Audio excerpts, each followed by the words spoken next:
Salut, bienvenue au Club électrotechnique amateur. Aujourd'hui, je vais vous parler du sel de Signette. J'ai un Kisto devant moi de sel de Signette. Je vais vous en parler. Donc, j'ai fait un dessin. Donc, le sel de Signette. Le sel de Signette, c'est un cristaux qu'on peut faire facilement avec des additifs alimentaires. Il y a toute une histoire alentour du sel de Signette. On sait que le sel de Signette a été inventé en 1560 par Pierre Signette, qui était un médecin.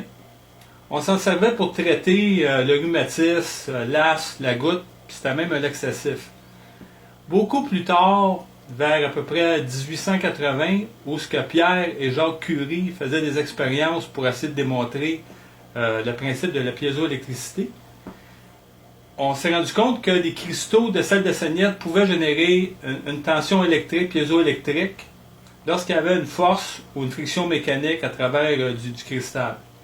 Donc, grâce à ces découvertes-là, évidemment, on connaît le quartz, on connaît aussi plein d'autres cristaux, mais entre autres, le sel de Signette peut générer une tension piézoélectrique. Donc, je vais essayer ce matin de vous démontrer qu'on peut fabriquer des cristaux de sel de Signette très facilement en utilisant des additifs alimentaires comme le bicarbonate de soude, la crème de tarte, puis aussi de l'eau distillée qu'on peut avoir facilement. Ces deux éléments-là ensemble peuvent créer des cristaux qui vont avoir la faculté d'avoir l'effet piézoélectrique. Donc la force piézoélectrique, dans le fond, c'est une force mécanique qui est appliquée sur un cristaux, puis ça va générer des charges électriques. Donc dans le fond, si on fait une force mécanique sur ce genre de cristaux-là, on a des charges électriques assez bonnes. Donc ça a été prouvé. Puis moi, pour vous démontrer le principe, j'ai installé un cristaux que je vais installer. J'ai un cristaux que je vais installer en série avec une résistance de 25K qui va être en parallèle dans le circuit qui est ici. Avec une résistance de 25K, un petit condensateur de 0,1 nanofarad et un relais galvanomètre. Dans le fond, je vais prendre un galvanomètre que j'ai modifié en relais de façon à être capable d'actionner une lampe. Donc, à toutes les fois que je vais créer une force, une contrainte mécanique sur mon cristaux, je vais vous démontrer l'effet piézoélectrique. C'est qu'est-ce qu'on va faire. Donc, je vais laisser l'explication théorique, puis je vais passer au côté pratique. Donc, j'en ai des cristaux ici.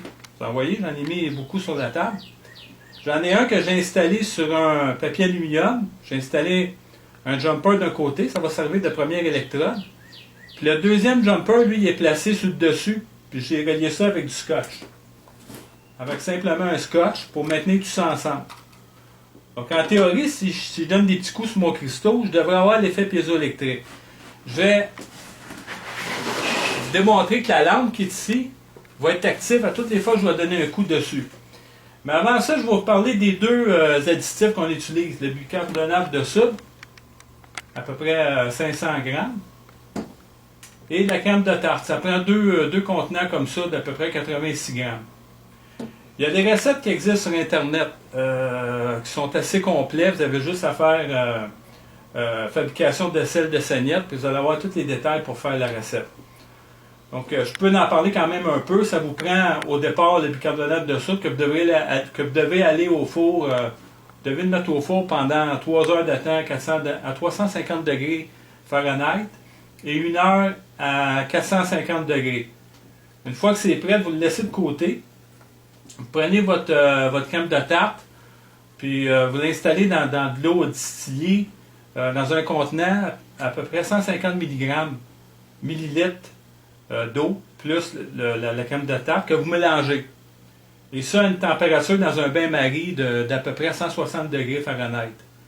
Une fois que la mixture est prête, vous prenez votre bicarbonate de soude, puis avec une demi-cuillère à thé, vous en mettez un petit peu à la fois. Vous allez voir qu'il y a une réaction chimique qui se produit, vous allez voir comme des bulles qui vont monter à la surface. Quand vous voyez que l'action elle arrête, à toutes les fois que vous allez en rajouter, ça va diminuer, votre liquide va devenir clair. Quand le liquide est rendu clair, à ce moment-là, votre mixture est prête. Qu'est-ce qu'on fait par la suite? On la prend, puis on la transverse dans un autre pot à travers un filtre de papier, un filtre à café.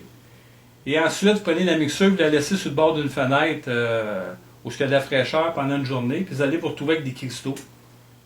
Vous voyez les cristaux que j'ai sur la table? J'en ai plusieurs. C'est le genre de cristaux que vous allez avoir. Évidemment, ça doit être laissé dans un environnement frais parce que si vous voulez garder votre cristal translucide, transparent, il faut que ça soit dans un endroit assez froid. Autrement, à la chaleur, il va devenir plus blanchâtre, moins efficace. C'est un peu le problème de ce genre de cristal-là. Donc, je vais faire une démonstration. J'ai ici mon petit maillet pour aller donner un coup dessus. Vous allez voir. À toutes les fois que je donne un coup, voyez-vous, j'ai l'effet piézoélectrique qui se fait. C'est assez incroyable. Je génère d'électricité en donnant un choc. Donc, c'est un peu le principe de la piézoélectricité. On sait qu'on l'utilise partout. On l'utilise avec nos montres, parce qu'on a du quartz piézoélectrique dans nos montres. On l'utilise dans nos briquets. On l'utilise au niveau médical. Les pacemakers envoient des chocs électriques nécessaires au cœur grâce à la piézoélectricité. On l'utilise au niveau des ultrations. Il y a plein d'applications. Il y a des transmetteurs. Vous avez on peut vérifier la pression, le poids. Il y a plein d'applications intéressantes grâce à la piézoélectricité. Une invention qui est due à Pierre et Jacques Curie, un Français.